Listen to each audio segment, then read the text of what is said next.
Okay, in section 7.2, we're going to apply the entropic force ideas to osmosis directly, and we're going to see a really cool effect called the depletion force that is very observable. It seems magical, but it's totally evidence that entropy is a real thing and is part of what governs spontaneity in natural processes.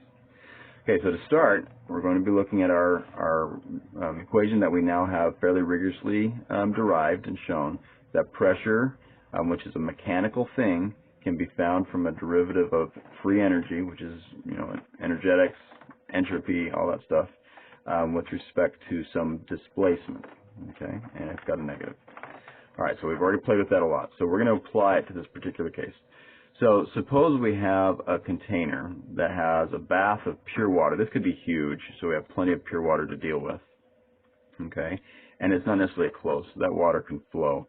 There's a permeable membrane allowing water to flow this way, but on this side of the membrane there's a concentration of solute, it could be sugar or salt or something like that, and it can't pass through backwards, so only water can pass through, okay. Now on this side we have a piston, okay, which we can use to apply a force, either pushing on it or let osmosis push this way on the piston, doing work. Okay, so our question is, well, what force would we need to apply in order to keep this water from flowing? So osmosis, from what we learned about the pressure due to osmosis, will want to push water into here. Water wants to come into here to dilute this concentration. That would want to push this out. So we'd have to push backwards at that same force to keep it from happening. So that would be an equilibrium pressure created from the force applied over the area of the piston. Okay, so from what we found already from section 7.1 is that pressure is equal to the concentration times kBt. And so when we write it this way, this would be our equilibrium pressure. Okay, we're going to find that would be the pressure we'd have to apply for it not to for water not to flow. Okay. Now, as we get going on this, I was noticing in my own handwriting and in the text the need to be very careful with our P-looking things. And so we're going to write density. As I write density, I just want to point out density is going to be one continuous curve like that. So I'll have just a smooth curve. Pressure is a lowercase p, which I'm going to emphasize with this kind of down and up and around. And then probability is going to be this capital P, which I'll do a straight line with a curved loop there for the capital P. So that's to differentiate things as we go through writing on my writing. Okay, so this is the equilibrium pressure. It depends on the concentration. So how can we apply that? Well, one way to apply that is, what if we took a vertical tube and stuck it in a bath of water? Okay, the bottom of that tube has a semi-permeable membrane allowing water to flow in, but not the solute to flow out.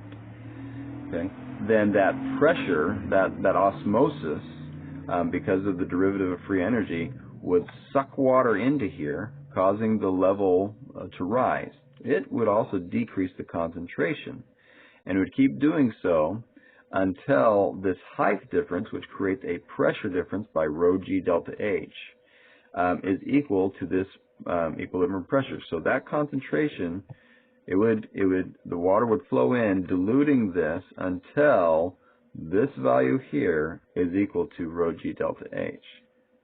Okay, so that's one way to consider this. Another one that's really important is how cells stabilize themselves.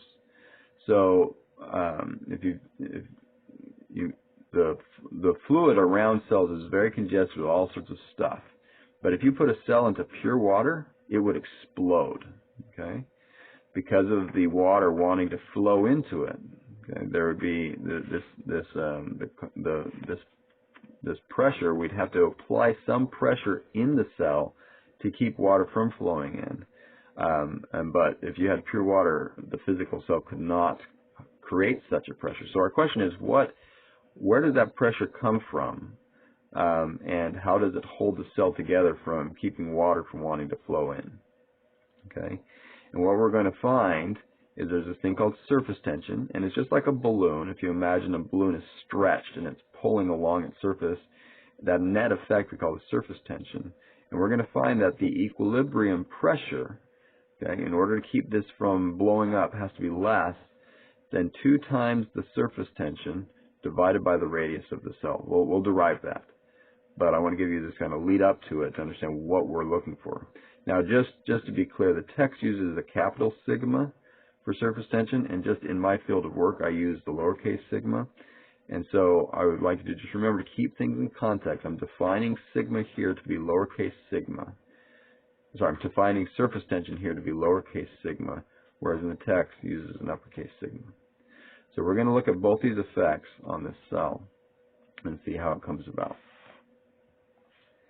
Okay, so to start off, let's try and go back and analyze something we saw really early on. Equation 1.7 said that the maximum work done by an osmotic machine is given by this equation. So let's go back and just see if what we understand about our new definition of pressure, if we can figure out what gamma is and show that that's true. Okay, so here's our system again. What we're going to do is we're going to let water flow in and push against the piston, causing a force, and it may, move a load, maybe lift something like that. And we'll let it go for the case that was used in the example for equation 117, that the volume went from L to 2L. Okay, so to find the work, we need to do force times the displacement. Only in this case, that force that is being applied is changing because the concentration is changing. Therefore, the entropic pressure, which is proportional concentration, is going to change. Okay, so we have to integrate. Okay, so we say force is equal to pressure times area. Area is just a constant in this case. It comes out. Okay, then we know our pressure is the concentration times kBT. kBT is a constant, so it comes out. All right, and then concentration is just the number over the volume. Number is a constant, so it comes out. The only thing changing is the volume, which itself is only changing by the horizontal position of the piston. So V is equal to X times A. So the A came out. So we were able to cancel an A above with the one below. And we're left with an N kBT times the integral of 1 over X, which is natural log. And so evaluating the natural log between its final limit and its initial limit, 2L minus L, or natural log of 2L minus natural log of L, or natural log of 2L over L, gives us an overall natural log of 2 times N kBT. And so here we're able to derive this, and now we also know gamma is equal to the natural log of 2 for the case of doubling the volume. Okay. Now something I want to point out is if this is the maximum work possible. Now it may not be able to do that much work because of the second law, but we can achieve that if we move it ever so slowly. And not just slowly, but the load we make just barely bigger than the maximum force available. So if this is like lifting a pile of sand, we can start with a decent amount of sand such that the weight of the sand is equal to the pressure times the area. Okay, the pressure available as P equals C kB delta T. But as this expands, C will get smaller, and so we need to reduce that load a little bit to be, again, just bigger than the new pressure times area, and so on and so forth. So by the time we're done, we would have reduced that sand pile quite a bit. We've moved some sand upward, but it's just not as, we didn't move the entire pile of sand upward. Okay, so remember, we have to do a quasi-static way, so the large load at first and decreasing to a very small load, just barely bigger than the applied force. Okay, so this is a kind of a review. It seems to work. We're applying our definition of C kB delta T as our entropic pressure. Okay, now let's look at a cell. Okay, so if we consider a cell, let's say the example in the text is a blood cell, which is full of hemoglobin. And a hemoglobin protein, a single protein, has a radius of about 10 nanometers, whereas the entire cell is on the order of a micron. Okay, inside that cell, there's a certain concentration of these proteins filling that cell, and that concentration is able to create a pressure, or more so, that concentration causes a pressure that would suck water in. Okay, so we need to offset that pressure, or else the cell will blow up or lyse. We say lysing is when the cell blows up because it would keep filling because water wants to offset this concentration, and it would blow up. So there needs to be a pressure available to compensate for that. So first, let's look to see about how big that pressure needs to be, and then we'll see how the cell membrane creates that pressure to offset it. So if you look at some images of blood cells, the fraction of the cell filled with protein is about 1/3, 0.3. So that's the volume of proteins divided by the total volume is about 1/3. Right? Now, the volume occupied by all the proteins would be equal to the volume occupied by one protein times the number of proteins. And so separating that out, we get NP over V, which is the concentration. That's the number of particles per volume. So that's the C we want for our SI units. So we have C times V1 is equal to 0.3. The question is, what is V1? Well, it's just a sphere. We'll model it as a sphere. That may be good or a bad approximation, but we'll model it that way. Okay, and by just plugging in our 10 nanometers there, we'd end up that C is equal to about 7 times 10 to the 22 proteins per meter cubed. Okay, now that's SI units. Now, in chemistry, we see a lot of molarity or moles, or a molar concentration. So molar is it's more in terms of moles per liter. And so that's the broadly used concentration. So just to see how they're related, just remember that 1 mole has Avogadro's number of proteins, and there are 1,000 liters in a cubic meter. And so doing that conversion, this concentration in proteins per meter cubed would be the same thing as 0.12 millimolar, okay, or millimoles per liter. Okay, so we're not going to use that. I just wanted to make that connection as the text did. Okay, so if we take our C in terms of proteins per meter cubed, multiply it by our room temperature or body temperature, it's just a little different, energy for kBT, we're going to get about 300 newtons per meter squared. Now that's actually not too much in terms of our daily life, because 1 atmosphere is 10 to the 5th newtons per meter squared. But in the cell, that's appreciable. It's appreciable. So we're going to see that cells have to be very careful to regulate themselves. Okay, so that is the pressure the cell membrane would need to push inward on to create this pressure inside in order to keep the water from flowing in. Okay, now we are assuming that outside is pure water. Okay, so let's see, how does the cell create that pressure? Okay, this is a beautiful physics concept. So this is not just cells, this is anything. You can talk about balloons this way. I use it for water droplets, any surface that's elastic. Okay, so if you imagine our cell as a sphere, and its membrane can stretch a little bit. Okay, so it's stretching such that it can try and pull inward. It's trying to reduce its volume based on its surface tension. And so if you looked at any one of these kind of lines, any line around the sphere, I've drawn one here, so if I do a cross-section of the sphere, I've got this line, and the molecules pull on each other along the line. So if I look at one spot, the forces on that molecule are pulled this way and this way, as well as in and out. Okay? But there's a net effect. Most of it cancels out, but there's a net effect inward, because going slightly to one side has a downward curve, and slightly to the other side has a downward curve.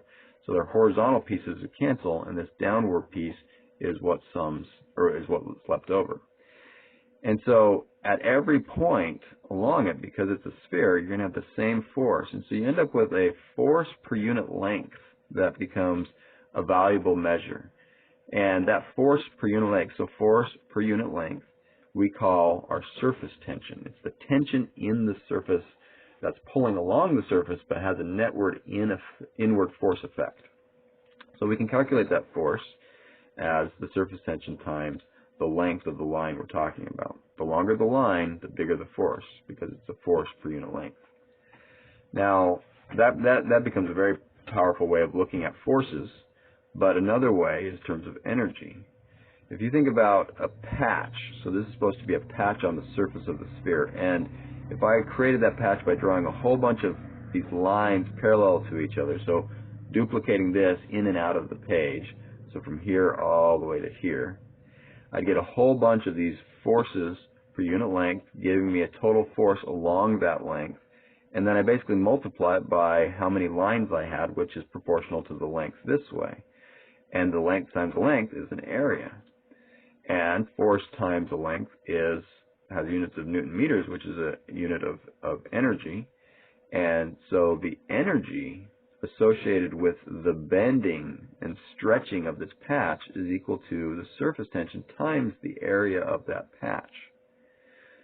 Okay?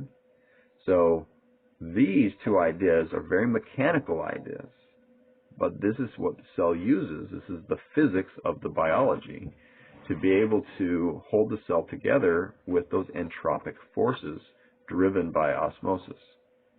Or I should say the osmotic force driven by entropy. Okay, so our goal then is to try and figure out what that pressure would be. And that's going to take us back to free energy again.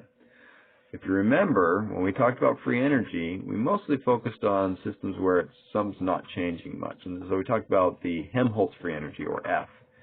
But remember, we talked about if something could change, like a gas liquefying or a liquid expanding to a gas, the volume changes a lot, and then the energy required to do so involves the pressure and the change in volume. And so that was the Gibbs energy that included pressure and volume with the energy and entropy terms. Now, in this case, those other two terms may not change much, and we're just looking at a change in the volume, which is going to be our change in energy. So if we hold the other two pieces fixed, the energy and the entropy and the energy, then our free energy, which I am writing as an E here, I could have written this as an F in taking into account the other things, but in mechanical terms, this is the units of energy. Okay, and so we could say P is equal then to the change in energy associated with this surface tension divided by a change in volume. All right, and then we plug in what we know for the energy, it's sigma times A, so we have sigma dA over dV. So I need to take the derivative of the area with respect to volume. But both of those are related to the radius. We've got a sphere here. And so treating these as just ratios, I'm going to divide the top by dr and divide the bottom by dr. So this is multiplying by 1. I'm allowed to do that. And now I could look at this as a derivative of A with respect to r and a derivative of V with respect to r. Okay? This is also, if you want to think of it in calculus terms, that's just chain rule. All right, so dA dr is, well, the area of a sphere is 4 pi r squared, so the derivative of that with respect to r is 8 pi r. dV dr, the volume is 4/3 pi r cubed, so the derivative of that with respect to r is 4 pi r squared, which, just as a reminder, you get area by taking the derivative of the volume. So we got our area back. So taking this divided by this, multiplying by sigma, the 1 r up top cancels 1 down below, the pi's cancel, 8 divided by 4 is 2, and we're left with 2 sigma over r. So this is the pressure that the cell membrane can supply. And we can either use it to find what the surface tension is of that, assuming the cell is at that pressure, okay, or we could find the pressure knowing surface tension. And different experiments can go either way. So if we look and use the pressure that we said we need, what does it mean how big the surface tension is?